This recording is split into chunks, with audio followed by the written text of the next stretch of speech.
అందరికీ good morning. నేను ఇలాగైతే పప్పుచారు చేస్తాను. పప్పుచారు చేయడానికి అయితే పచ్చిమిరపకాయలు, ఉల్లిగడ్డలు, టమాటాలు కోసి పెట్టుకున్న, బెండకాయలు అయితే ఒక జిగురు పోవడానికి మంచి పెంక మీద వేయించుకున్న.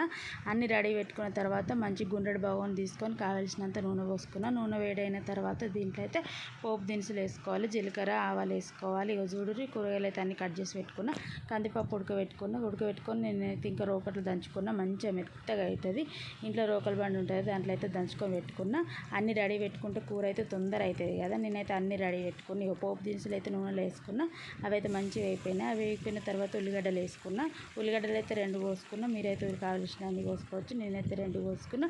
మళ్ళీ ఎక్కడి నుంచి తీసిన సామాన్ అక్కడ పెట్టుకోవాలి, లేకపోతే అంగడి అయిపోతుంది కదా. నేనైతే ఆవాలు, జీలకర్ర వాటిని పెట్టేసిన. ఉల్లిగడ్డలు అయితే వేగిపోతున్నాయి. ఉల్లిగడ్డలు మంచిగా వేగిపోయిన తర్వాత పచ్చిమిరపకాయలు వేసుకోవాలి. పచ్చిమిరపకాయలు అయితే వేగిపోయిన తర్వాత పసుపు వేసుకోవాలి. కావాల్సినంత పసుపు వేసుకున్నా. నేనైతే 2 స్పూన్ల పసుపు వేసుకున్నాను. ఇక మంచిగా వేగిపోయినాయి కదా పచ్చిమిరపకాయలు. వేగిపోయిన తర్వాత పసుపు వేసుకొని ఒకసారి మంచిగా కలుపుకోవాలి. ఉల్లిగడ్డలు, పచ్చిమిరపకాయలు, పసుపు అన్నీ మంచిగా కలిసేటట్టు చూపెట్టినట్టు మంచిగా కలుపుకున్నా. నేనైతే ఈ విధంగా ఏదైతే పప్పుచారు అయితే సూపర్ ఉంటుంది. దీంట్లో కప్పడాలన్నా పాపడాలన్నా సైడ్కి ఉంటే అయితే మస్తు ఉంటుంది. వెల్లుల్లిపాయలు అప్పటిదప్పుడు దంచుకొని పెట్టుకోవాలి. అల్లం వెల్లిగడ్డ పేస్ట్ ఉంటుంది, కానీ దానికన్నా మంచిగా అప్పటిదప్పుడు ఫ్రెష్గా దంచిన వెల్లుల్లిపాయలు పొట్టు తీసి బరకలుగా దంచుకొని వేసుకుంటే అయితే సూపర్ ఉంటుంది. నేనైతే వెల్లుల్లిపాయలు వేసి కలుపుకున్న తర్వాత టమాటా ముక్కలు ఎత్తున్నాయి. ఇల్లు అయితే ములక్కాడలు, ఇంకా వేరే వెజిటేబుల్స్, వంకాయలు, ఆలుగడ్డలు ఏవైనా అన్ని కూరగాయలు వేసుకోవచ్చు. ప్రస్తుతానికి అయితే ఏం లేవు. బెండకాయలు, టమాటాలు ఉన్నాయి.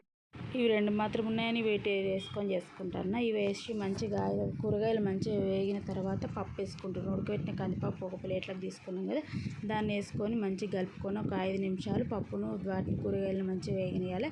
అవి వేగిపోయిన తర్వాత నేనైతే చారు తీసుకొని పెట్టుకున్న. చింతపండు పిసికి రసం తీసి పెట్టుకున్న. దీంట్లో వేసుకొని 10 నిమిషాలు మరిగితే పప్పుచారు రెడీ.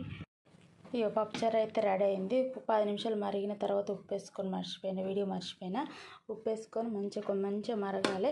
ఇక నేనైతే అన్నం వేసుకొని తింటున్నాను. ఇక అన్నం అయితే రైస్ కుక్కర్లో వండుకున్నాము. ఇక అన్నం అయితే అయింది.